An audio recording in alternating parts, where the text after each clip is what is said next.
Saat kita mengatakan ini adalah misteri Tuhan, ada orang lain akan mengejek. Enak sekali jawabannya, kalau tidak bisa dijelaskan, tinggal bilang itu misteri. Tetapi ini bukan lari dari masalah. Kita harus sadar dahulu siapa yang sedang kita bicarakan. Bapak Uskup Baron menjelaskan, surat Paulus kepada jemaat di Roma adalah salah satu tulisan terpenting dalam tradisi iman kita. Paulus adalah teolog pertama, orang pertama yang benar-benar memikirkan iman Kristen secara mendalam dan sistematis. Semua surat Paulus bahkan ditulis sebelum keempat Injil, ditulis sekitar tahun 50-an Masehi. Ini adalah surat Paulus yang paling panjang dan paling terstruktur secara teologis. Hampir semua tema besar dalam iman Kristen ada di surat Rasul Paulus kepada jemaat di Roma. Ada ungkapan terkenal dari filsuf Whitehead yang mengatakan bahwa semua filsafat hanyalah catatan kaki dari pemikiran Plato.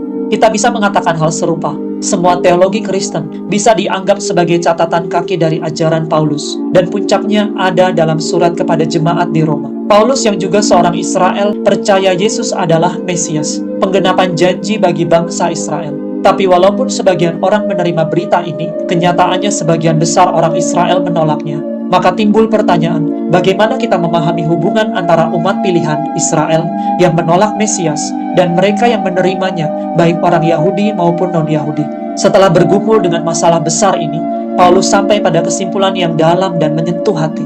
Alangkah dalamnya kekayaan, hikmat, dan pengetahuan Allah. Betapa tak terselami keputusannya, betapa tak terpahami jalan-jalannya.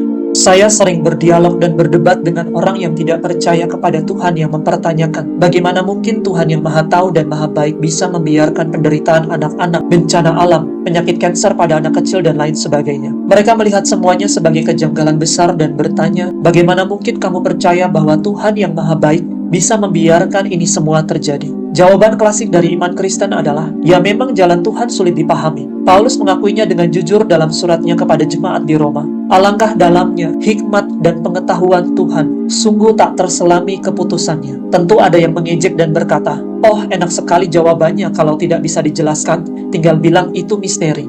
Tetapi ini bukan lari dari masalah. Kita harus sadar dahulu siapa yang sedang kita bicarakan. Tuhan bukanlah bagian dari dunia ini. Saya bisa menunjuk sekitar saya, orang, aktivitas, berita, semuanya yang adalah bagian dari dunia ini. Sesuatu yang bisa kita pahami, definisikan, kategorikan. Tetapi Tuhan adalah pencipta segalanya. Dia bukan bagian dari ciptaan. Kesalahan besar para ateis dan agnostik adalah mengira Tuhan itu seperti makhluk besar lain di alam semesta. Mereka berkata, ada yang percaya Tuhan itu ada yang tidak. Yuk kita buktikan.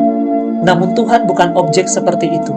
Dalam tradisi iman kita, Tuhan digambarkan sebagai totaliter-aliter. Artinya, benar-benar lain. Dia tidak bisa dibandingkan dengan apapun. Bahkan kata mendefinisikan berasal dari bahasa Latin yang berarti memberi batas. Tuhan tidak bisa dibatasi. Maka Tuhan juga tidak bisa dibandingkan. Para mistikus menulis bahwa Tuhan tidak bisa dilihat, tidak bisa dijangkau oleh panca indera dan akal manusia. Mereka menyebutnya awan ketidaktahuan. Seperti awan di Gunung Sinai. Awan itu menandakan kehadiran Allah. Kita tahu dia hadir, tetapi kita tidak tahu caranya. Lalu Tuhan bukan hanya tidak terjangkau, Tuhan juga adalah pribadi. Dia bukan sekedar kekuatan, tetapi pribadi yang hidup. Dan ini menarik, bahkan manusia pun sebagai pribadi adalah misteri. Kamu bisa melihat seseorang, berbicara dengannya, bahkan mencari tahu tentangnya di internet. Tetapi tetap saja seseorang itu punya kedalaman yang hanya bisa dimengerti kalau dia memilih untuk membuka diri. Itulah sebabnya pasangan yang sudah menikah puluhan tahun bisa berkata, pasanganku kini terasa lebih misterius dari dulu. Ini masuk akal.